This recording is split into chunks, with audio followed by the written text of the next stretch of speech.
Here's another example of how to draw Lewis structures. We're going to draw FCN. So FCN is a molecule with a fluorine, a carbon, and a nitrogen, where carbon is in the middle. So let's actually get started on that. First thing is to count up your valence electrons. So if we were to look on the periodic table, fluorine has 7 valence electrons. Carbon has 4 valence electrons. And then nitrogen has 5 valence electrons. So 7 plus 4 is 11 plus 5, that's going to give us 16 valence electrons to use. That means we can get rid of this because we don't need to count anymore with those. We have 16 valence electrons in our bank. We're going to put them on the paper in the order that it's given in this case because we are told that carbon is in the middle. So we have F, we have C, and we have N. Now we have FCN and we haven't used any electrons yet, but let's bond them once. So we have 2 lines we just drew, so that's 2 bonds. That means we've used up a total of 4 electrons because every line is 2. We used 2 of them. And that gives us 12 remaining electrons to put on the paper. We can put those 12 out on the outside. We have to spread them out. So that's going to happen in twos. 1, 2, 3, 4, 5, 6. No more room on fluorine, so you go to the other side. 7, 8, 9, 10, 11, 12. Both fluorine and nitrogen have their octets, so we've just used up 12. That means we actually have hit 0 already. No more valence electrons can be added to this structure, which means we cannot add any lines or dots without moving them from somewhere else. And remember, dots, pairs of dots, so for example, this lone pair, can turn into lines as long as you erase the lone pair when you add a line. And we're going to have to do that because this central atom, this carbon here, has only 4 electrons touching it right now, and it needs 8. So to do that, you're going to pick one of the outside atoms to share in at least once. So let's pick this pair of electrons. That's going to create a multiple bond. So to do that, I need to get rid of this when I add a line. Then you want to count again. Fluorine still has 8 valence electrons touching it. 2, 4, 6, 8. So fluorine hasn't lost any electrons when it shares with the carbon. Carbon does gain a pair of electrons, so it also gains some electrons in its valence on our structure. As a matter of fact, this carbon has 2, 4, 6, which is still less than 8. So you might be thinking, well, what if I were to, choose nitrogen now to help out? And you can do that. Maybe nitrogen is going to donate a pair like this, create another multiple bond. Now remember, I just added a line, so I've got to get rid of a pair. This is going to help everything be satisfied because fluorine has 8, nitrogen has 8, carbon has 8, and this is an acceptable structure, but is it the best structure? Because think about, what if you had done it this way? So I'm going to duplicate this. Maybe you would have chosen to do 3 lines between fluorine and carbon.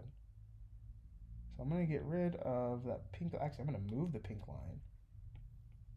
Because you could have done this theoretically. This would have been something as well. Perhaps you would have done this. So I'm going to do this again. Maybe you would have done 3 lines between the nitrogen and the carbon. So maybe you would have done this.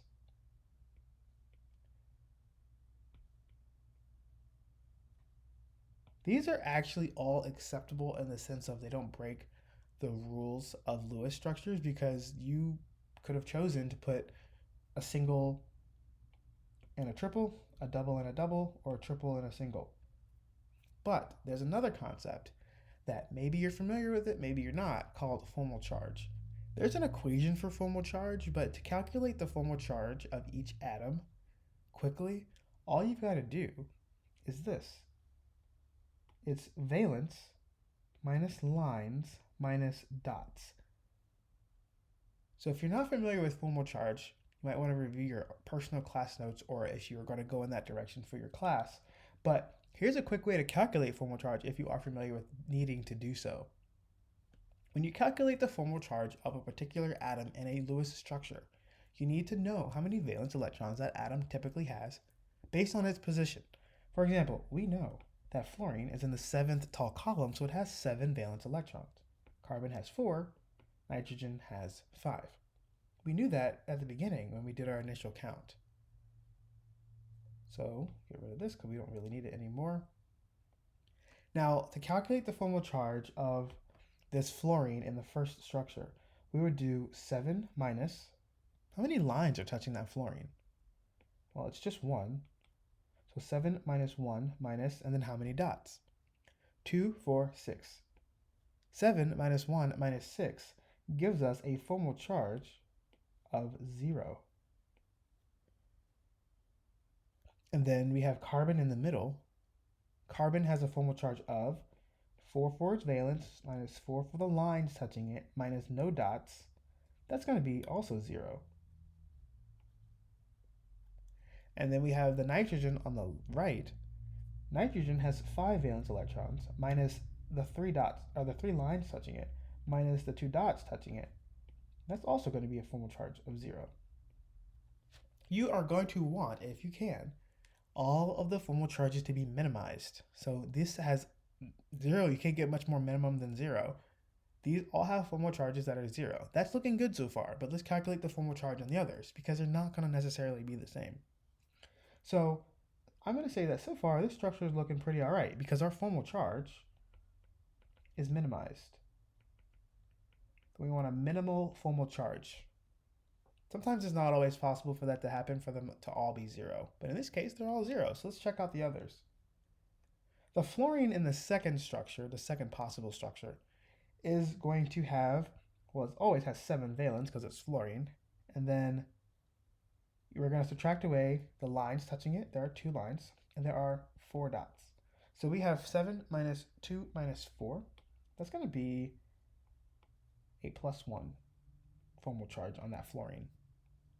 Then we have carbon in the middle. Valence minus lines minus dots. That's 0. And then the nitrogen on the right. 5 minus 2 minus 4. That's going to be -1.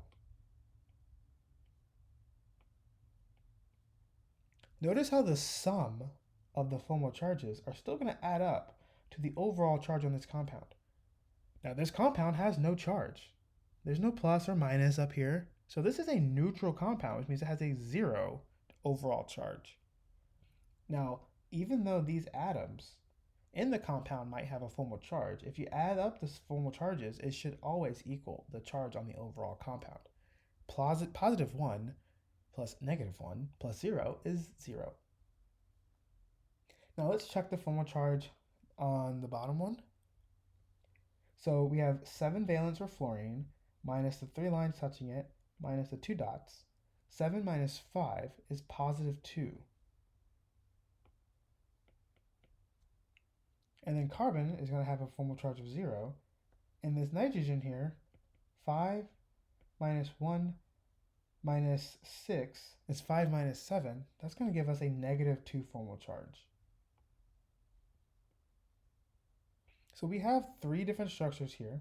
One where they have all minimal formal charges, and then one where they're kind of in between, and then another where the formal charge is pretty large, pretty far from 0 for fluorine and for nitrogen.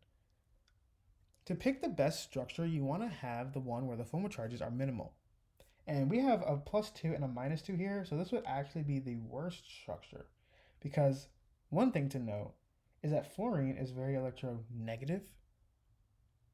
So for it to have a high formal charge would be not ideal. So the best structure is the one where we can get the minimal formal charge, and that's this one. So that's how you use formal charge when it comes to determining the best structure. If you don't need to worry about formal charge, all of these answers are acceptable.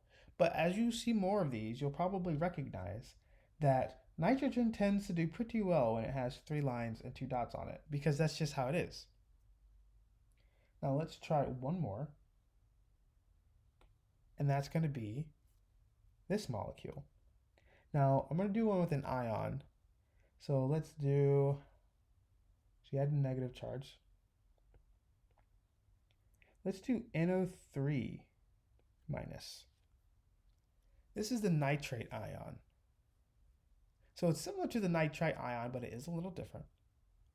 So we have NO3 minus, and we're going to count up our valence. It's going to be 5 for the nitrogen, plus 3 times 6 for those 3 oxygens, and don't forget we add 1. Now that's going to be 24 valence electrons to use. We get rid of our count system, put down our central atom and the outside atoms. You'll start to get a feel for where they go, but when there are 3, you can kind of just make a triangle if that is something you want to start off with doing. And you can adjust them if you have a digital way to draw them. Otherwise, you can erase and try again. But this is one option. You could also have put them like this if you want to. There's really no right or wrong way to do it because you can always redraw them to get a more appealing looking structure. Now remember, we want to connect everything once. So I just used up 6, leaving me with 18 remaining that I'm then going to spread out around the edges. I just used up my 18 and I've hit 0, which is what we want. So we look at our structure and we think to ourselves, well, all the oxygens have their octet, but that nitrogen in the middle only has 6 touching it. How can we get 8? Just pick an oxygen. We're going to pick, it doesn't matter which oxygen we pick, but let's just choose this bottom right one. We got to get rid of a pair if we're going to draw a line to create a multiple bond. And now we have the nitrate ion. Now we can calculate the formal charge. The oxygens with their single bonds are going to have a -1 formal charge. The oxygen with the double bond is going to have a 0 formal charge. Remember, formal charge is valence minus lines minus dots. That nitrogen in the middle is going to be, we calculate it, 5 is the number of valence that nitrogen has, minus the 4 lines touching it, minus none of the dots touching it right now, and it has a +1 formal charge. So if you want to keep the formal charges there, if you're required to do so, you can. It could also just be used to do a check. So we have a set of formal charges like this. You can get rid of them if you don't really care about having them right now. But one thing to recognize is that if you added up all those formal charges, it would add up to -1, which is the overall charge on the entire compound, the entire ion. To indicate that something has an overall charge, you can put brackets around it. That's what you should do. We're going to put square brackets around this, and then we put a minus on the outside. It might just be a minus, it might actually be a -1, it just depends. But this entire thing is negatively charged, and that's how you draw a Lewis structure for an ion.